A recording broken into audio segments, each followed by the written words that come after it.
Paborito niyo din ba ang taho? Dati ang akala ko ang hirap gumawa ng taho. Ang dali lang pala gamit ang Vitamilk soy drink. Mas masarap pa ito sa nabibili kong taho tuwing umaga. Ang mahal na kasi ng taho ngayon, kaya naisipan kong gumawa na lang para makatipid. Pwede niyo din ito lagyan ng iba't ibang flavor, depende sa trick niyo. At dito, meron tayong tapioca pearls. At half cup lang po ang ginamit ko dito. Siguro alam niyo na kung paano lutuin itong tapioca pearls. Pakuluan niyo lang hanggang sa maging translucent na ang ating tapioca pearls. Ayan na, luto na. Instant. At iset aside lang muna natin yan.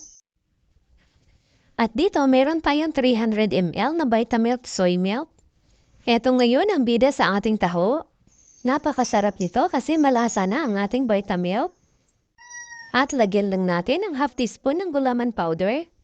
Clear at unflavored po ang ginamit ko dito. I-mix-mix lang natin saka natin ito isalang. At kapag malapit ng kumulo, pwede na natin ito hanguin. Ayan, at i-transfer lang natin dito sa ating lalagyan.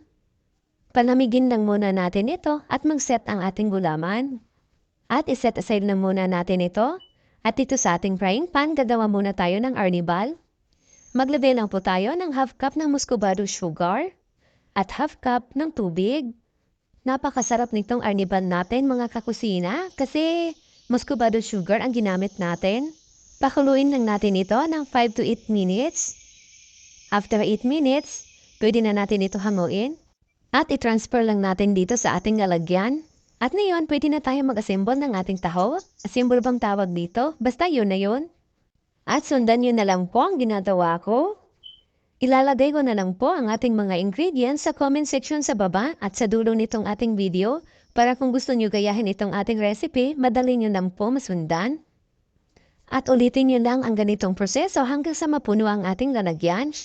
At nilagyan ko lang ng evaporated milk. Optional lang po ito. Ganito talaga ako pag kumakain ng taho, nilalagyan ko ng evaporated milk. Mabinta talaga ang taho, lalo na kung nilalagyan nyo ng iba't ibang flavor. Pwedeng-pwede nyo itong pagkakitaan.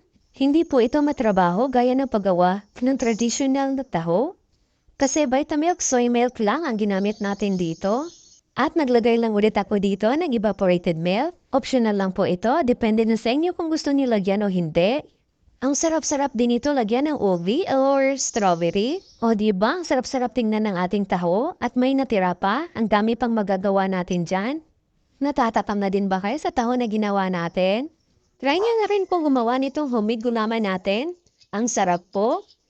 Maraming salamat hanggang sa susunod po.